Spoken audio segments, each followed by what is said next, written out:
Everyone, it's Brendan the Paleo Dude here with another Jurassic World toy unboxing. Today we'll be taking a look at the new Camp Cretaceous Troodon figures.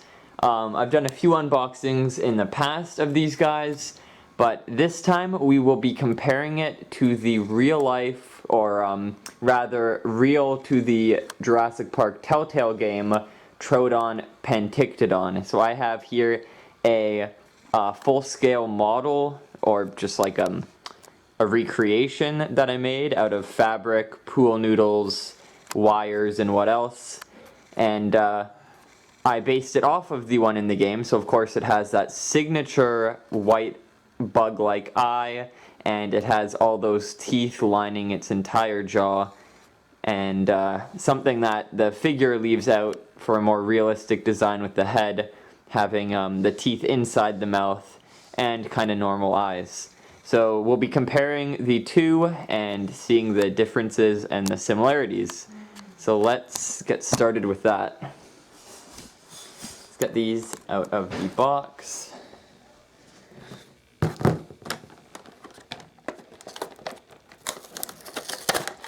These guys are very easy, very simple to get out.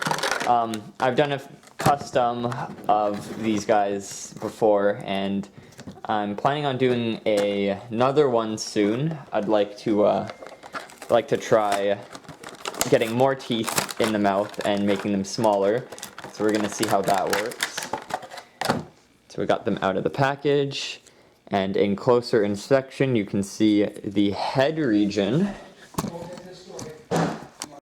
So right off the bat, you can see there's a pinkish color going on with the bottom jaw, the bottom of the neck, the stomach, and even the tip of the tail.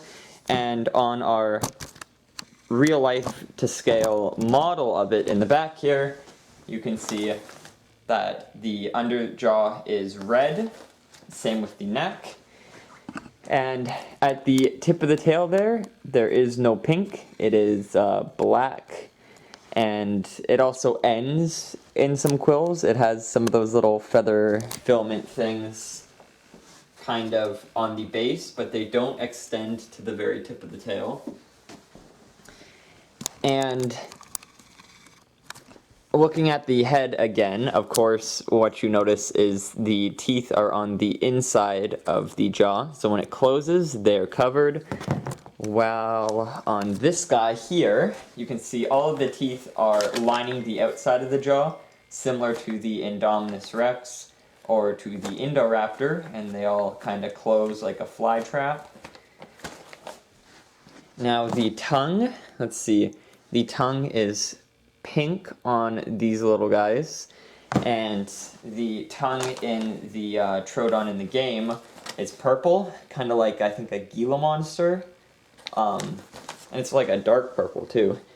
On the figures, oh, this one's got some like paint issues.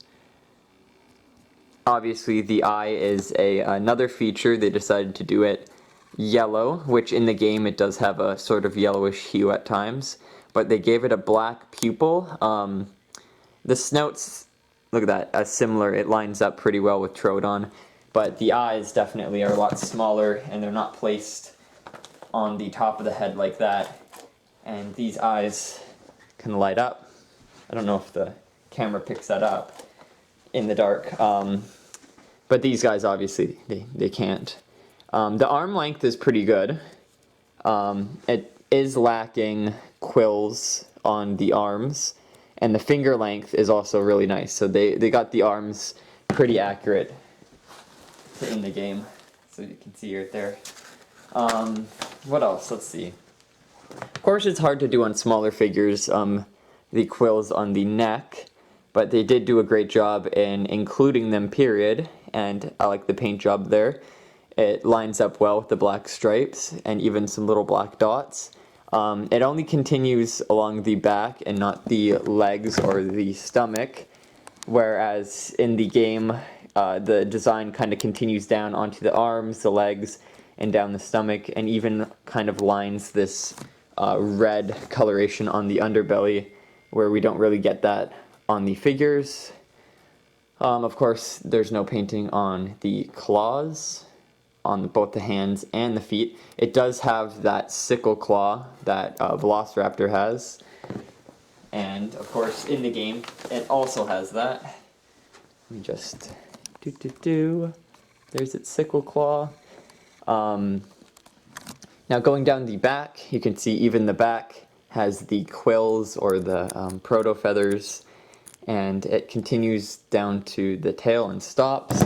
And that is also accurate. Sorry that it looks kind of scraggly at the moment. This guy, I forgot to straighten them all out. The, what are those called? The pipe cleaners, like, they're very easy to bend and they get messy a lot. So whenever I move it, they tend to just kind of look like that. But yeah, it continues down to the base of the tail and stops.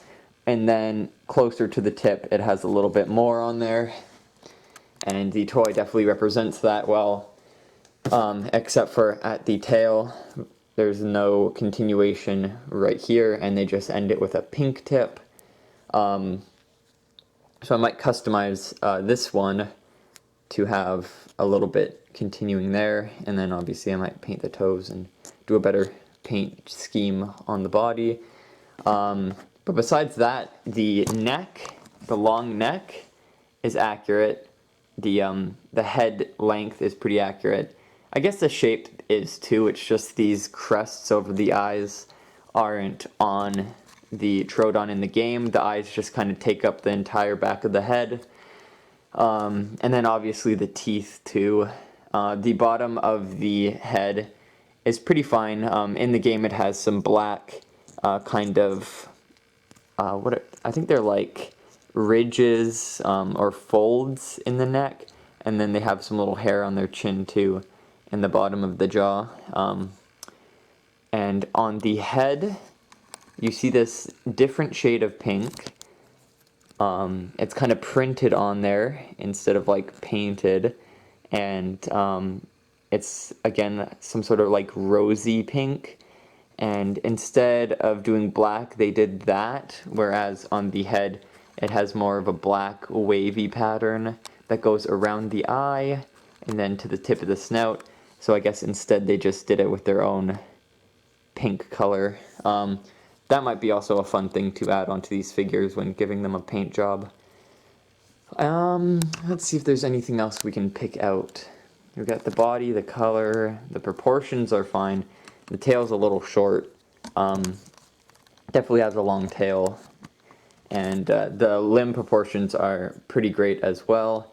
So overall, they did a splendid job on this figure. Of course, they couldn't add everything, and it's stylized to be a little bit more, I guess, realistic to Troodon, especially with the eyes, instead of the more specialized version they had in the Telltale game. Definitely one of my favorites due to this modification. Kind of reminds me of how like the Dilophosaurus is highly modified with that frill. So it gives it a very characteristic look. And of course, back in the day, these weren't like perfect animals that had to fill in the gaps in the genomes and stuff. So that's why it definitely ranks one of the creepiest dinosaurs for appearance in the Jurassic Park franchise. And I love how they continue using this style opposed to others in the franchise. So yeah, hope you guys enjoyed this comparison video. Perhaps I'll do a video showing more of this life-sized Troodon replica. And yeah, so hopefully y'all look forward to that. And I'll see you in the next one. Bye-bye.